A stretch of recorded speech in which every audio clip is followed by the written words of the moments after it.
1915 एक आदमी समुद्र पार से भारत लौटता है। न कोई सेना लाता है, न कोई हथियार लाता है, न कोई सिंहासन पर बैठा हुआ व्यक्ति है, लेकिन आने वाले 30 साल में यही आदमी ब्रिटिश साम्राज्य की रीढ़ तोड़ देगा। उस आदमी का नाम है मोहनदास करमचंद गांधी। लेकिन आज मैं आपको जो बताने वाला हूँ वो स्कूल के किताबों में नहीं लिखा है।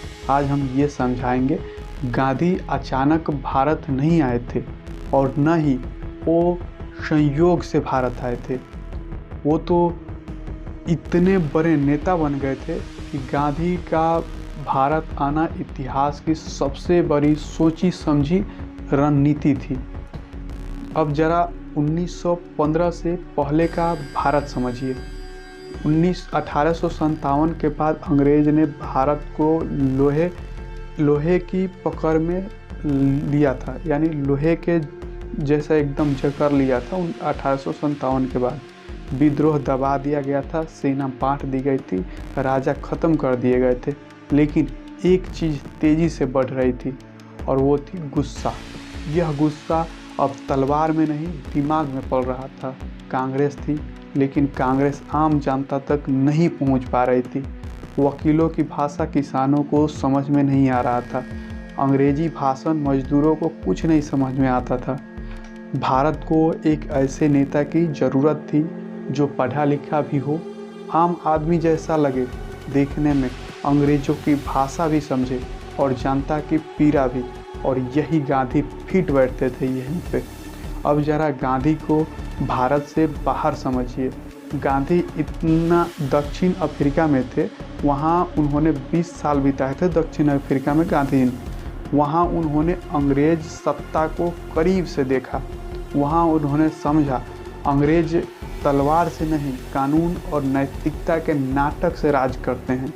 और यही गांधी ने अपने सबसे बड़ी खोज की, सत्याग्रह।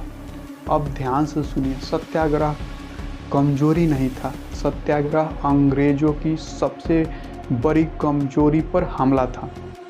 अंग्रेज खुद को सभ्य बताते थे, न्यायप्रीत बताते थे, कानून का रक्षक बताते थे। गांधी ने कहा ठीक है, तो फिर आपने ही कानून के सामने खुद को खड़ा करो। यही ब्रिटिश साम्राज्य पहली बार नैतिक रूप से घबराया। अब सवाल उठता है, अगर गांधी इतने असरदार थे तो उन्हें भारत क्यों भेजा गया? और यहाँ सबसे बड़ा झटका है, गांधी को सिर्फ भारतीय नहीं, अंग्रेज भी गंभीरता से ले रहे थे। क्यों? क्योंकि 1857 के बाद अंग्रेज एक चीज़ से डरते थे, वो थे मास अपवर्सिंग, यानी पूरा लोगों का संगठन जिसे बोल सकते हैं। गांधी हिंसा नहीं, जनता को संगठित कर रहे थे। अंग्रेजों को लगा ये आदमी गुस्से को शांत करेगा, लेकिन उन्हें यह नहीं समझ आया कि गांधी गुस्सा दबाने नहीं, गुस्से को दिशा देने आए थे। 1915 में गांधी भारत में आते हैं और पहली चीज़ जो वो करते हैं, कोई भाषण नहीं, कोई आंदोलन नहीं, कोई घोषणा भी नहीं। वो भारत को देखते हैं, गांव-गांव घूमते हैं, किसानों के साथ बैठते हैं, मजदूरों के साथ चलते हैं।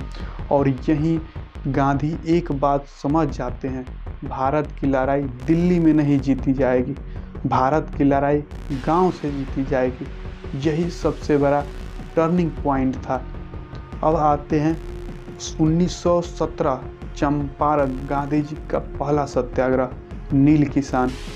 कांग्रेस किसानों को जबरदस्ती नील उगाने पर मजबूर कर रहे थे। कांग्रेस इस मुद्दे को सालों से जानती थी, लेकिन किसी ने गांव जाकर लड़ाई नहीं लड़ी। गांधी गए, उन्होंने कोई नारा नहीं दिया। उन्होंने कहा मैं यहीं बैठूंगा। अंग्रेजों ने गिरफ्तार किया। गांधी ने कानून तोड़ने से इनकार नहीं किया। उन्होंने कहा मैं सज़ा भुगतने को तैयार हूँ। और यही अंग्रेज फंस गए थे। अगर सज़ा देते तो न्याय का नकाब उतर जाता, अगर छोड़ते तो कमजोरी दिखती। अंग्रेज झुके यहीं पे और भारत ने देखा अंग्रेज अजय नहीं हैं, यहीं से गांधी नेता नहीं बने, विश्वास बने। अब जरा एक बात समझिए, गांधी की सबसे बड़ी ताकत उनकी लाठी नहीं थी, उनका ताकत था साधारणपन, यानी अपने आप को साधारण दिखाना। धोती, चरखा, नंगे पांव ये स्टाइल नहीं था, ये राजनीतिक संदेश था। गांधी कह रहे थे, मैं तुम जैसा हूँ। और भारत पहली बार किसी नेता में खुद को देख रहा था। हर आदमी किसी नेता में खुद को देख रहा था।